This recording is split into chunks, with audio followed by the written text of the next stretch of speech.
Lunch and dinner for you এর পক্ষ থেকে সকলকে জানাই স্বাগত। আজকের রেসিপি টমেটোর ভর্তা। টমেটোগুলোকে আমি প্রথমেই অর্ধেকটা করে কেটে নেব। এরপর টমেটোর এই মুখের কাজটা বাদ দিয়ে নেব। আমি এখানে 6 পিস টমেটো নিয়েছি, প্রত্যেকটা টমেটোকে অর্ধেক করে কেটে নিয়েছি এবং মুখের কাজগুলো বাদ দেওয়া হয়ে গেছে। এবার একটা প্যান বসিয়ে তাতে 1 চামচ পরিমাণ সর্ষের তেল দিয়ে 3টে শুকনো লঙ্কা ভেজে তুলে রাখবো।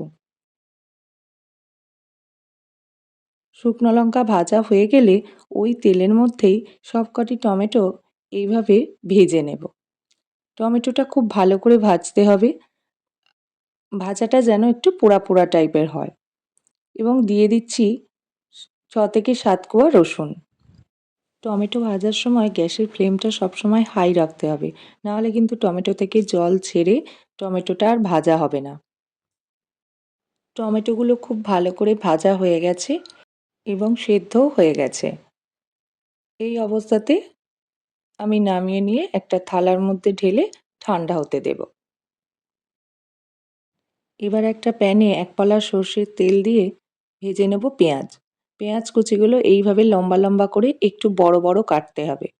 অনেকেই ভর্তার মধ্যে কাঁচা পেঁয়াজ ব্যবহার করেন, সেক্ষেত্রে বেশ কিছুক্ষণ পরে খেতে গেলে পেঁয়াজের একটা গন্ধ এসে যায়। তাই আমি এখানে পেঁয়াজটা হালকা করে ভেজে নেব।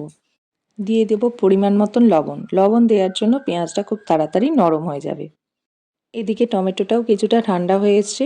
এবার টমেটোর ওই ছালগুলোকে বাদ দিয়ে দেব। ছালগুলো থাকলে খেতে ভালো লাগবে না, তাই আমি এখানে প্রত্যেকটা ছাল বাদ দিয়ে দিচ্ছি। দেখুন টমেটো খুব সুন্দর সিদ্ধ হয়ে গেছে এবং এর সাথে দেওয়া রসুনের কোয়াগুলো খুব ভালো করে সিদ্ধ হয়ে গেছে।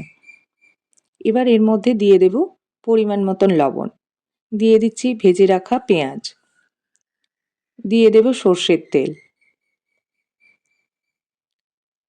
এবারে দিয়ে দিচ্ছি আগে থেকে ভেজে রাখা শুকনো লঙ্কা। এবার খুব ভালো করে মেখে নেব। ভর্তা কিন্তু একটু ঝাল ঝাল খেতেই ভালো লাগে, তাই আমি এখানে 3টে শুকনো লঙ্কা ব্যবহার করেছি। আপনারা চাইলে একটু কম ঝালও দিতে পারেন। ভালো করে মাখা হয়ে গেলে দিয়ে দেব বেশ কিছুটা ধনেপাতা কুচি। রেসিপিটি ভালো লাগলে চ্যানেলটিকে সাবস্ক্রাইব করতে ভুলবেন না, আর একটা লাইক দিয়ে যাবেন। আপনার মতামত আমাদের কাছে অত্যন্ত মূল্যবান। ধনেপাতা কুচিগুলো খুব ভালো করে মিশিয়ে নিলেই রেডি হয়ে যাবে টমেটোর ভর্তা। এবার উপর থেকে কিছুটা পরিমাণ ধনেপাতা কুচি আর কাঁচা লঙ্কা ছড়িয়ে কাঁচা পেঁয়াজ সাজিয়ে পরিবেশন করুন।